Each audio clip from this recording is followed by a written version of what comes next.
One of the things that we do that hurts us the most is patient education. We talk too much. And if our patient gets that kind of glazed look, like they don't quite understand clinically what we're talking about, we just talk more. It was like giving somebody a drink of water through a fire hose. So asking good questions is critical. People in this country, most people have the money for what they want, whether they need it or not.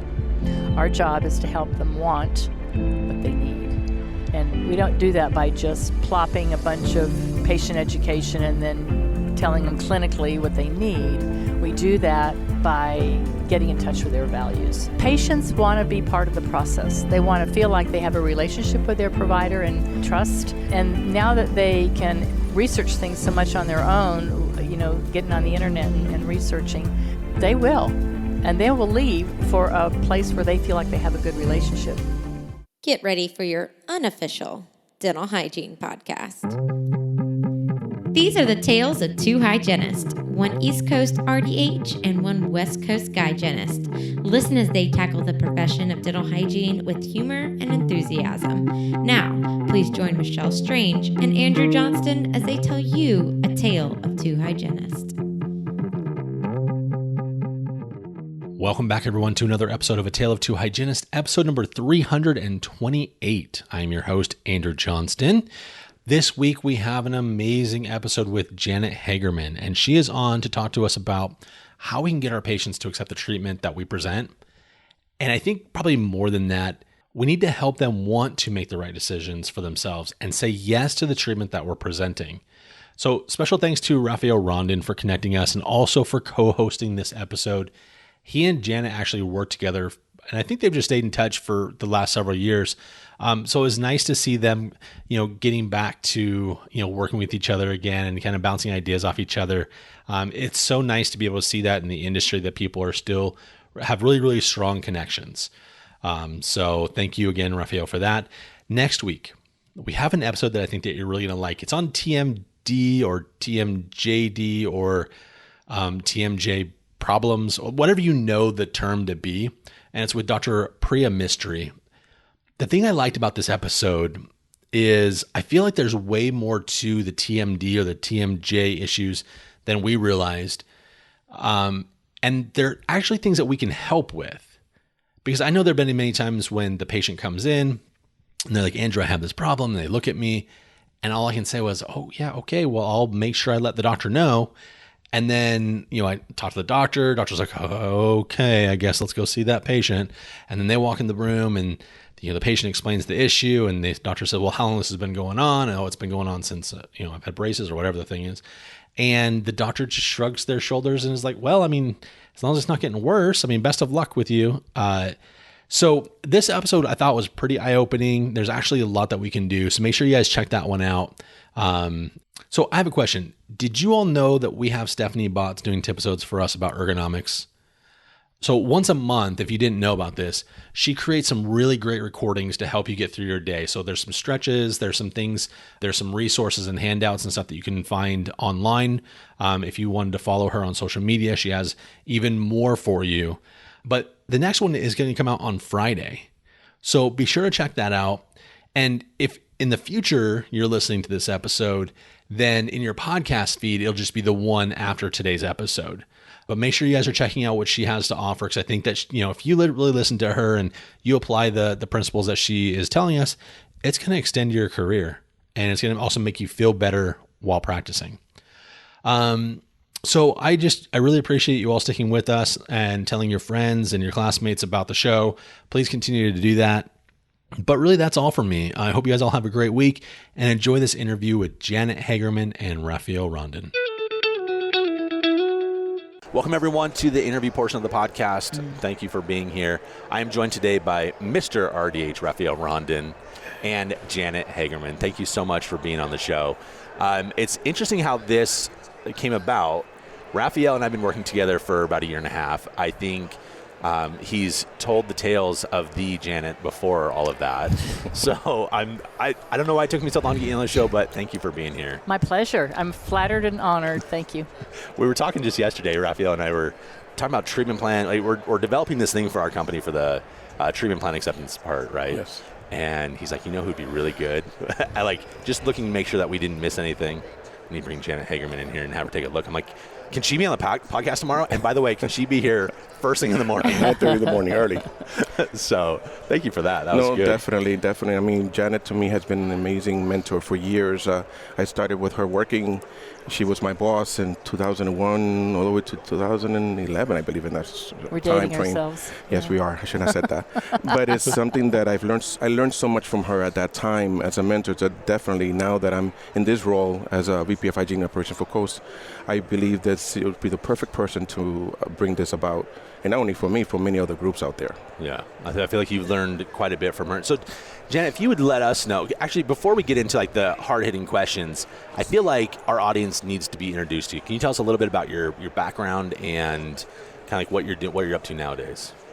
Yes, clinically, I started out as a hygienist, like many of you. Fast forward, I've done consulting for years. I was also the director of hygiene for Coast Dental. We had about 150 practices at the time. Yes. Rafael was one of my star team members. I had an awesome team of about 4 regional hygienists, and they were all absolutely amazing and have gone on to do amazing things. The power of mentorship.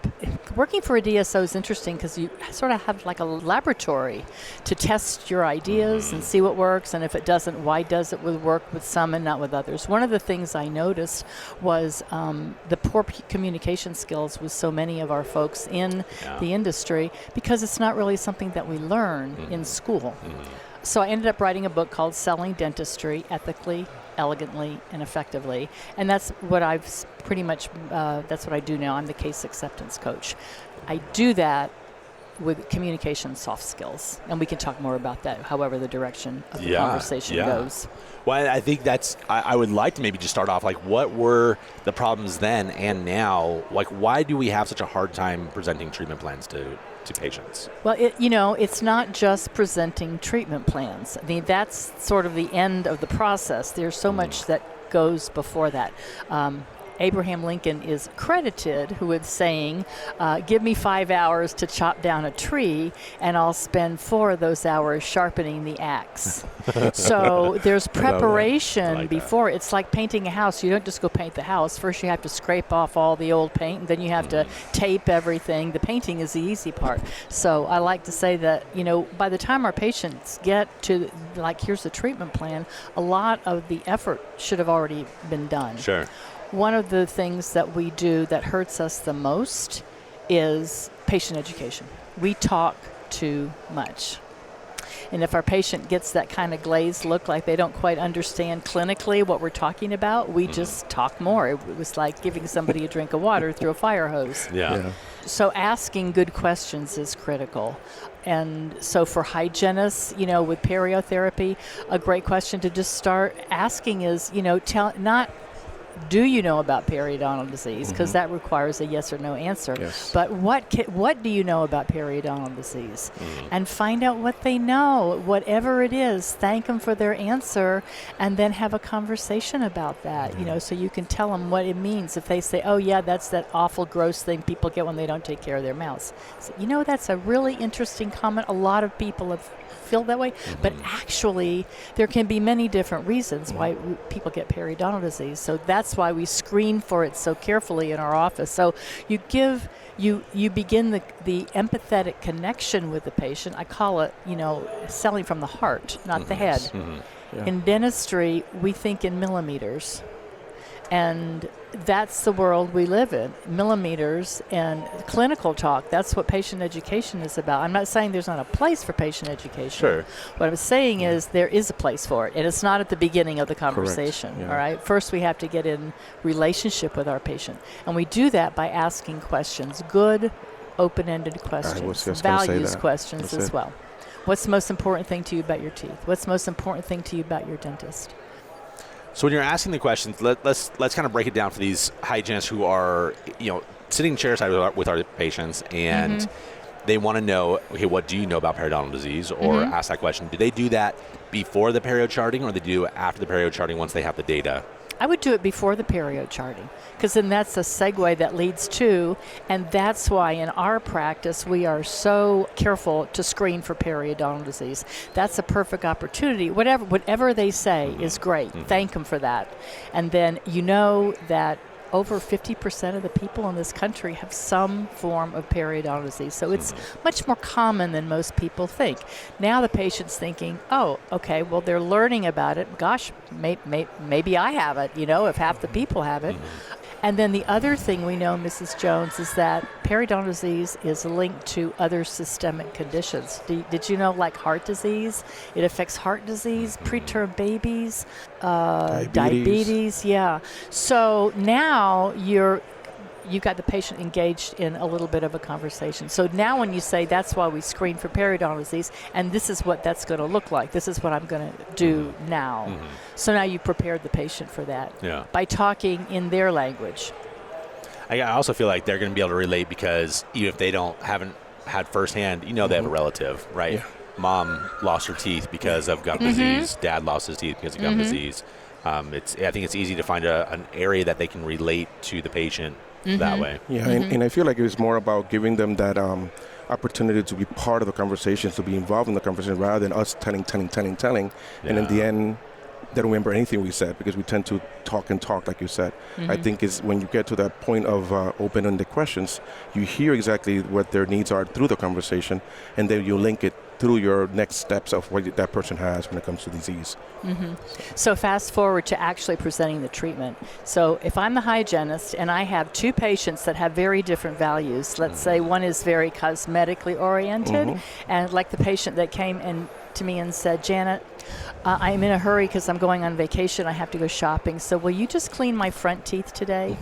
All right. All you hygienists out there can get a chuckle out of that. Very cosmetically oriented person, and somebody who's functionally oriented. If I'm presenting treatment to them, I'm going to do it very differently. Even though their clinical diagnosis for whatever it is, whether it's a crown or periotherapy, is exactly the same, I'm going to present it differently based on their values. Once you get them engaged, and now they're curious and they're going, oh, well, what exactly does that mean? I mean, tell me more. Now you have their permission to have a patient education conversation. But before that, you're talking over there. I love that. Yeah. How do you deal with the silence when you ask a question and a patient doesn't answer anything? How do you get comfortable with that? I've never had that, quite frankly. But if I did, I would ask the question again and ask them if they heard me. I feel like sometimes I've tried to do the open-ended question. Yeah. Rafael, how do you feel about being so darn handsome? And then he just doesn't say anything for a little bit, and it's really, But I mean, so I'm thinking about it. Am I? but there are times when I've talked to my patients and I said, well, how do you feel about this? And I wanted to put them at ease. Like I'm not saying that you're a bad person, and I wanted to interject something to help mitigate their feelings and there were some weird silences.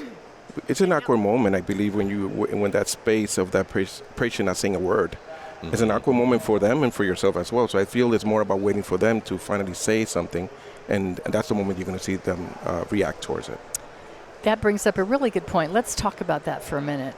Pauses in the conversation. Yeah. Another thing that we have a tendency to do is get nervous when there's a quiet space, a pause in the conversation. We feel like we have to fill it up. Yeah. And actually those pregnant pauses, as we call them, can be very powerful.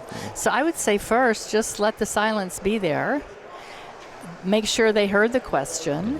And then if it feels like they're in an awkward space, to be able to say, I think feel, felt, found is an amazing phrase. It's something, it's old, but it's still around. It's a motivational entry, it right? works, yeah. I know exactly how you might feel. Some of my other patients have felt a little awkward answering that question, but this is how some of them feel and what they've found. So that might help ease that into the conversation. Is that really something that you think you could do?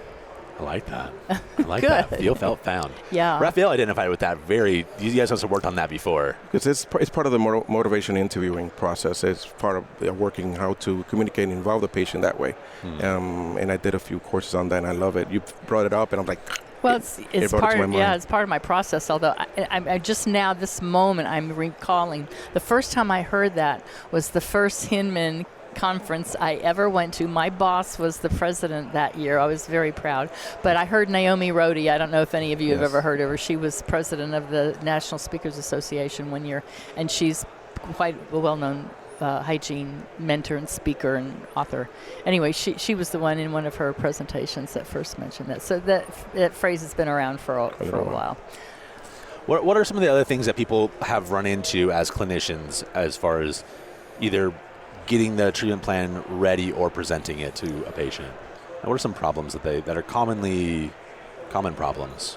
Well, I think the misconception or the perception that everything is about money and that our patients can't afford the treatment or that our dentistry is expensive. Yeah. I spend a lot of time when I'm doing my presentations or when I'm training a team talking about mindset, because that's where it all starts. If you have a mindset that dentistry is expensive, that can't help but come through to your patient. We talk about what is expensive. I think shoes are expensive, quite frankly. I think cell phones are expensive. I think Victoria's Secret, for all you lady hygienists out there, is ridiculously expensive for a little piece of fabric this big, And how long do those things last compared to the longevity of our amazing dentistry that we create? I mean, 100 years ago, to think that we could do the implants that we do now, to take a piece of metal and screw it in your jawbone, I mean, it sounds like science fiction. And now it's very, predictable and reliable. So I think the mindset is the first thing to get over, and then helping our patients to understand that value. I mean, it's not about not being able to afford it. I have friends who think that periodontal therapy is expensive. They're putting it off, and they travel frequently. They travel international for pleasure. So, what are your core beliefs about selling dentistry and case acceptance and presentation? One of mine is people in this country, most people have the money for what they want, whether they need it or not. Yes. Our job is to help them want what they need. Yeah. And we don't do that by just plopping a bunch of patient education and then telling them clinically what they need. We do that by getting in touch with their values first. First. It's really, I feel like it's sometimes difficult for the introverted hygienist to find values. I'm so glad you brought that up. I have a whole section in my book where I talk about introvert. There's a wonderful woman in Atlanta, Jennifer Conweiler. She wrote several books on introverts and extroverts. There's been a lot of research more recently about introverts. It might interest all of you to know that in some cultures, being introverted is more the sign of a leader than in this country. In this country, how often have you said, like, oh, so-and-so would make a great president, but they're just not charismatic enough, Where in other countries, people come to this country and they have to take lessons on how to be more outgoing because it's not their culture. Right. So can you be an introverted leader? Absolutely. Look at the Mother Teresas of the world. How powerful she was. She was very introverted. I have an esthetician who is the sweetest, most demure thing in the world, and she could sell ice water to Eskimos, okay? So I have an area in my book where I talk about that. All the techniques and the strategies that I teach can be used by anybody. You can ask somebody, tell me, what's the most important thing to you about your teeth and your health, as an extrovert as well as you can as an introvert. So that's the great thing about all the strategies, that anybody can pick these up very, very quickly. They're meant to be very usable. Great question, Andrew. Thanks. I've been doing this a little bit of time. My other thing, I want to come back to the money thing. I would like your opinion on how important it is to have a variety of payment plan options at your office, because you have in dentistry, if we think about like on the whole, we have DSOs who have in-house payment plans. We have the care credits of the world. And then you have private practices who don't necessarily always have that. So knowing that our audience kind of spans both sides of that, where would you prefer to see the hygienists and the professions in the offices as far as payment plans go? I think that the more options you can give your patient, the better. I mean, it's very overwhelming to come into a practice, a dental office, and realize that you need, I don't know what, $3,000, $4,000, $5,000 worth of treatment. Even if it's just, maybe $1,000 worth of periotherapy that you had not clue, you came in for your free cleaning. So I think the DSOs, because you have such a strong business component. I mean, that's the reason that you have DSOs to help with the administrative part. They may have a clearer understanding of how important it is to have these financial options, whereas a solo practice, maybe you're a little overwhelmed by that. But the great thing about being like here at Hinman is that you get a chance to explore a lot of these different opportunities. So I think almost everybody now has care credit. Anytime I speak, it's like, it's not if you have it, everybody has it, but I would put a plug in to say, maximize it. Get their rep in your office 4 times a year and find out what's the latest and greatest, because they're constantly upgrading their services. Now, having said that, now we're also getting these, as you just mentioned, in-house membership plans, which are also great. So I'm speaking with 2 of them while I'm here at Hinman to learn more about, to help with my clients. But I think as a solo practitioner, you should do everything you can to compete with what DSOs offer their patients, and to be able to, quite frankly, offer your patients many options as you can. For sure. So, I think these new membership plans that they're coming up with now are pretty cool. That's going to be very helpful. 4 times a year the reps should be coming in. I think so. That Why is not? incredible. No, I would love that. Why not? There's not, let me ask you this, across the board, so let's say your Crest reps come in, how often? Also 4 times a year, or just a couple times a year? I would ask the Crest reps what they think. Okay. They're the experts in that. I mean, if I would ask them, because obviously, there's a timing issue there. Yeah. But with care credit, and with all of your products and services, but particularly with care credit, because it's so crucial that you have the right conversations with patients. I mean, think about it. They're going to all your other offices in your area, your own demographic area, if that's a word. They pick up all the best skills, the latest and the greatest. So, and they have that comparison chart where you can compare your acceptance to other practices, not across the country or the region, but right in your zip code. So it's like, well, how come this practice is doing so much better than us, and they're just over a few blocks down the street? Yeah. Well, let me tell you, let me share that. So I've just found them to be amazingly helpful. And I just think you're doing yourself a disservice not to take advantage of all of the complimentary service that your vendors offer. So, I mean, that's what they do. That's what they're there for, to help you. So I would say take advantage of that.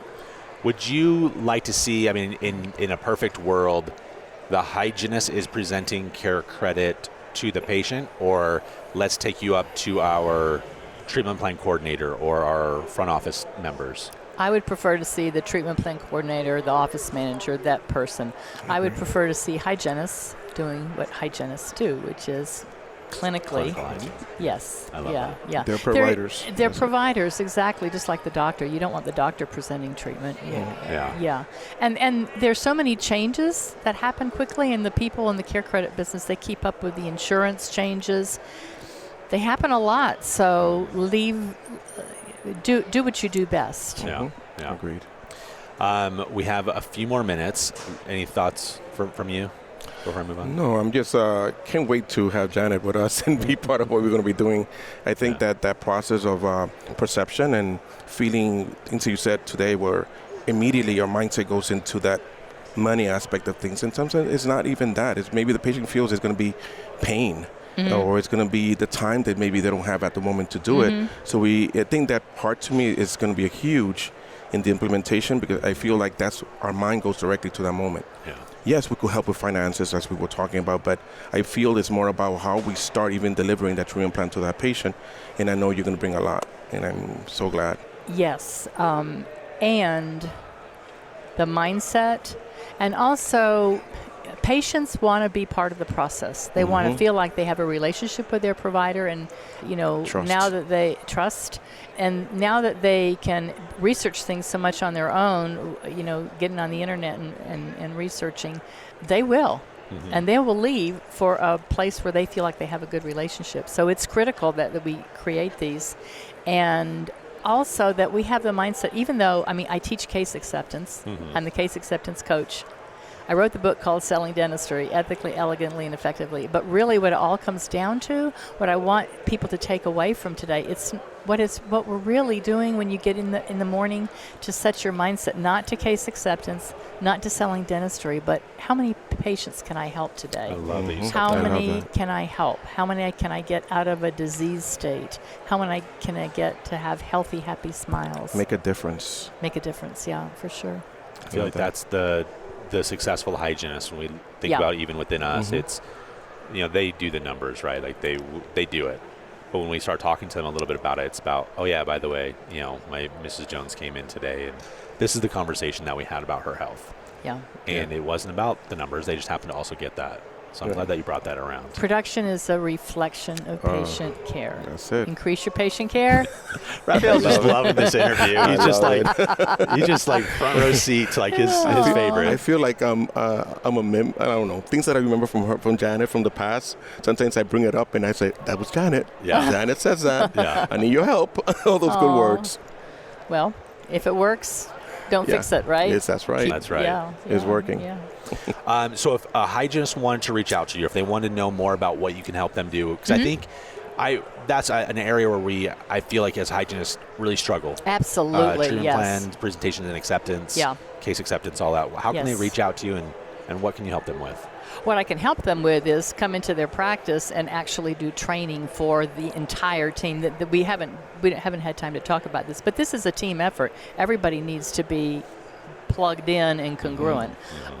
So helping them. Also, my website is janethagerman.com. My name, Hagerman.